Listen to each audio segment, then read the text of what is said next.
আজি আমি যাদুবৰ্গ কেনেদৰে কৰা হয় সেইটো শিকিবলৈ আহিছোঁ।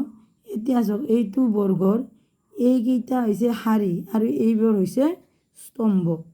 এতিয়া আমি শাৰীবিলাকক লৈ যাওঁ যদি 8, 1, 6, 15, 3, 5, 7, 15, 4, 9 to 15, এই প্ৰতিটো শাৰীতে 15 হৈছে। এতিয়া আমি স্তম্ভবিলাকত যাম। 8, 3, 4, 15,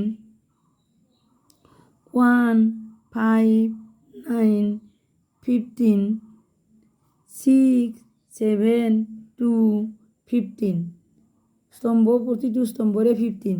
এতিয়া আমি যদি এনেকৈ কণ হিচাপত যাওঁ 4, 5, 6, 15, ঠিক সেইদৰে 8, 5, 2, 15, আমি এনেদৰে 15 পাইছোঁ।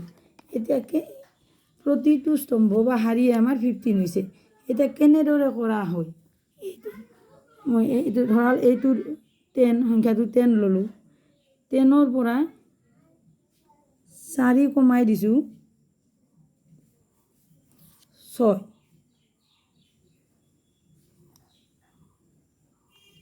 10ৰ পৰা 4 বাঢ়াই দিছোঁ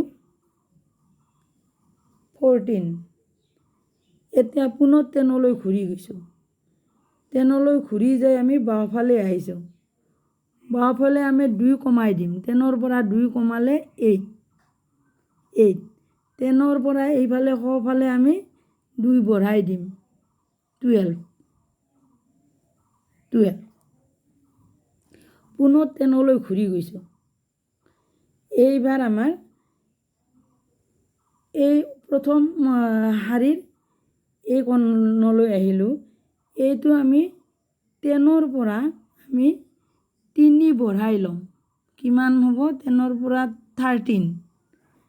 আৰু এই কোণত আমি 10ৰ পৰা 3 কমাই ল'ম 7। পুনৰ 10লৈ ঘূৰি গৈছোঁ মাজৰ বৰ্গটোলৈ। এইবাৰ এই কোণলৈ আহিছোঁ। 10ৰ পৰা 1 কমাই দিছোঁ 9। 10ৰ পৰা 1 বঢ়াই দিছোঁ 11। এতিয়া আমি প্ৰতিটো আমি শাৰী আমি যোগ কৰিম। 13, 6, 19, 11, 30। ঠিক সেইদৰে 8, 10, 18, 12, 13। ঠিক সেইদৰে 9, 14, 7 আমি কি পাম? 30। এতিয়া আমি স্তম্ভবিলাক আহোঁ। 13, 8, 21, 9, 30। ঠিক সেইদৰে 6, 10, 14 প্লাছ কৰিলে 13। সেইদৰে 11, 12, 7 আমি যদি প্লাছ কৰোঁ কি পাওঁ? 13। আমি এতিয়া কোণাকণি কৈ যাওঁ। 13, 10, 7, 13। ঠিক সেইদৰে 9, 10, 11, 13। ঠিক এইদৰে আমাৰ যাদুবৰ্গ কৰা হয়। প্ৰথম আমি মাজত এটা সংখ্যা ল'ম। সংখ্যাটোৰ ওপৰৰ বৰ্গটোত আমি 4 কমাইছোঁ, তলৰ বৰ্গটোত আমি 4 বঢ়াইছোঁ। আমি পুনৰ মাজৰ সংখ্যাটোলৈ ঘূৰি গৈছোঁ। মাজৰ সংখ্যাটোৰ পৰা আমি কি কৰিছোঁ? বাওঁফালে 2 কমাইছোঁ আৰু সোঁফালে 2 বঢ়াইছোঁ। এতিয়া আমি কোণাকণি কৈ যাম। আমাৰ প্ৰথম স্তম্ভৰ এই কোণটোলৈ আহিছোঁ। প্ৰথম 3 বাঢ়াইছোঁ, 3 বাঢ়াইছোঁ। আমাৰ কিমান হৈছে? 13, 13। আৰু ইয়াতে আমি 3 কমাইছোঁ 7। ঠিক সেইদৰে পুনৰ মাজৰ ঘৰটোলৈ আহিছোঁ।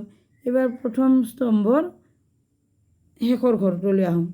ইয়াতে আমি 1 কমাইছোঁ আৰু এই স্তম্ভটোত আমি কোণাকণিকৈ 1 বঢ়াইছোঁ।